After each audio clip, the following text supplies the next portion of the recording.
Family KTV and Resto Bar dito sa may Montalban, Rizal, na merong iba't ibang room na pwede magkantahan na perfect nga kung meron kayo espesyal na okasyon kagaya ng reunion, birthday o kaya naman party. May billiards pa dito at meron ding rooftop na may overlooking view. Masarap nga tumambay dito mga bandang hapon at lalo na sa gabi. At dito nga lang pala ito sa may Shan and Sian Family KTV and Resto Bar. Located nga pala ito sa may San Isidro at nag-commute lang kami at bumaba kami dito sa may Louvers. Sakay kami ng orange na tricycle at sinabi namin sa may Save More lang kami. Nasa mismong tapat lang kasi sila ng Save More kaya madali itong makita. Dating nyo dito, akyat lang kayo dito sa may second floor. At dito na yung kanilang Resto Bar. Siya nga pala guys, hindi lang puro alak yung tinda nila dito Marami rin silang mga available na pagkain dito na good for sharing at meron ding snacks. At guys, meron din sila ditong 99 pesos na only rice meal. Bihira lang kaming pumasok sa mga Resto Bar kasi akala ko mahal yung mga pagkain. Pero dito 99 pesos lang naka-only rice ka pa. Tingnan nyo naman yung place ang shala at pwede ka pang umakyat dun sa may rooftop. At may access pa kayo dito sa may video okay pero hanggang 10 PM lang to. Kung gusto nyo namang pangmalakasang kantahan, masasuggest ko na mag-avail na lang kayo ng kanilang mga KTV room. Ito yung Sian room na good for 2 to 6 packs at may beer, fries at Shanghai pang kasama sa halagang 1,000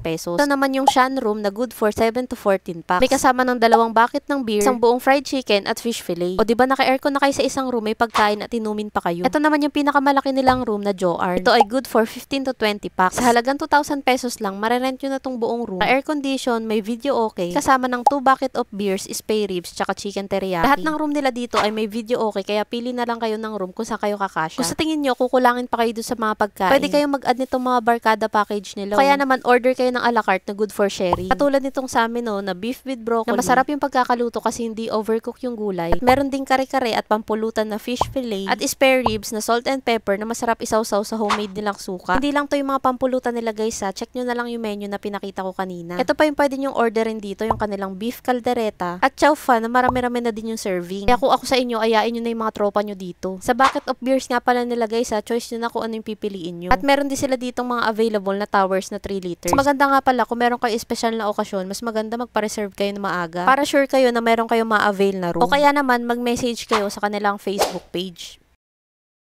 At syempre guys, dahil inuman dito, kailangan kong i-check ang kanilang toilet. At ayan nga, malinis, may bidet at puting-puti pa. Dito naman tayo sa kanilang open area sa kanilang 3rd floor at nandito yung billiards. 150 pesos per hour naman yung rent nito. At ayan, simula nga dito, matatanaw nyo tong Save More. Presko nga dito at meron silang mga upuan sa gilid kaya kung manonood kayo sa mga nagbi-billiards, may komportable kayong mauupuan. Ito naman guys, ang kanilang rooftop. Ang ganda nga dito kasi ayan tanaw nyo pa dito yung bundok sa Wawa Dam. Yung iba ang ginagawa dito paghapon, umu-order ng snacks tapos dito tumatambay. Presko kasi dito at nakaka-relax pa yung mga tanawin. Tapos guys, kapag gabi, ganito naman yung view. Ang ganda pwede kayong umorder ng alak tapos dito rin kayo pwedeng mag-inuman. Kung ako sa inyo, kulayan nyo na yung mga matagal nyo ng drawing. At punta na rin kayo dito sa may Shan and Sian KTV and Resto Bar.